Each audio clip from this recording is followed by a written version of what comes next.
Hello friend, जय श्री कृष्णा, राधे राधे। आप सभी का स्वागत है मेरी इस छोटी सी वीडियो में। आज की वीडियो के माध्यम से हम जानेंगे कि श्रद्धा पक्ष अर्थात पितृपक्ष में हम पितरों का तर्पण या पितरों से आशीर्वाद किस प्रकार से प्राप्त करें। पितृपक्ष में स्नान, ध्यान, तर्पण और श्रद्धा कर्म का विशेष महत्व है और ऐसा विधान है। धार्मिक मान्यता है कि पितृपक्ष में पितृ अपने परिवार के सदस्यों से मिलने के लिए मृत्युलोक आते हैं। ऐसे में पितरों का श्रद्धा करना अत्यधिक आवश्यक है और ज़रूरी भी है। तो चलिए जानते हैं कि श्रद्धा पक्ष में हमें किस प्रकार से पितरों का तर्पण करना है और किन किन सावधानियों को हमें बरतना है। सनातन धर्म में पितृपक्ष को बहुत ही महत्वपूर्ण माना गया है। धार्मिक मान्यता है कि इस दौरान पितरों का श्रद्धा करने से पूर्वजों को मोक्ष की प्राप्ति होती है और जातक को उनका आशीर्वाद भी प्राप्त होता है। पंचांग के अनुसार इस वर्ष पितृपक्ष की शुरुआत 17 सितंबर से हो जाएगी, वहीं इसका समापन 2 अक्टूबर को होगा। ऐसे में पितृपक्ष के आरंभ होने से पहले जान लेते हैं कि श्रद्धा पक्ष में हमें श्रद्धा किस प्रकार से करनी है। तो सबसे पहले बात करते हैं कि ऐसे में पितरों की श्रद्धा हमें किस प्रकार से करनी है। तो पितृपक्ष में सुबह जल्दी उठें और स्नान आदि करके जल में काले तिल और फूल मिश्रित करके सूर्य देव को अर्घ देना चाहिए अर्थात अर्पित करना चाहिए।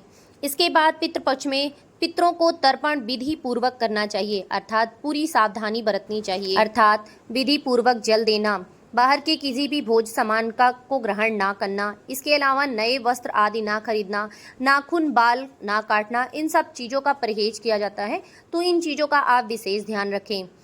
पितरों के लिए भोजन बनाएं और तर्पण करें, ये विशेष महत्व होता है, ये अति आवश्यक होता है। तर्पण करने के लिए जल में आप अक्षत, काले तिल और जौ पुष्प मिश्रित कर सकते हैं। तर्पण करते समय पूर्व दिशा की ओर मुख रखना चाहिए।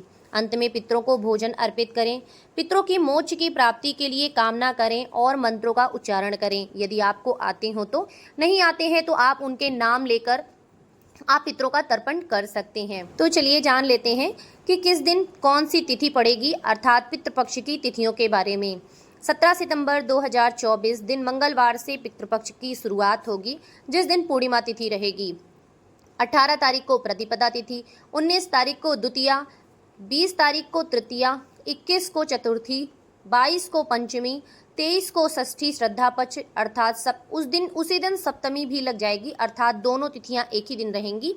24 तारीख को अष्टमी, 25 तारीख को नवमी, 26 को दसवीं, 27 को एकादशी, 29 को द्वादशी और 29 को ही मघा श्रद्धा पक्ष भी रहेगा।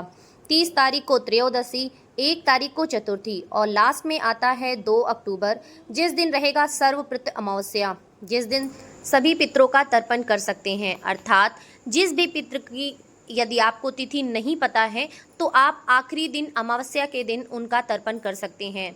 इस दिन करने से सभी पितृ, कहने का तात्पर्य है इस दिन करने से आपके घर के जितने भी पितृदेव होंगे उन सभी का तर्पण हो जाता है। भूले भटके यदि किसी भी पितृ का आप तिथि भूल गए हैं या उनके बारे में आपको नहीं पता है तो इस दिन करने से सभी को तर्पण दिया जा सकता है, सभी को इस श्रद्धा पक्ष का पुण्य फल प्राप्त होगा।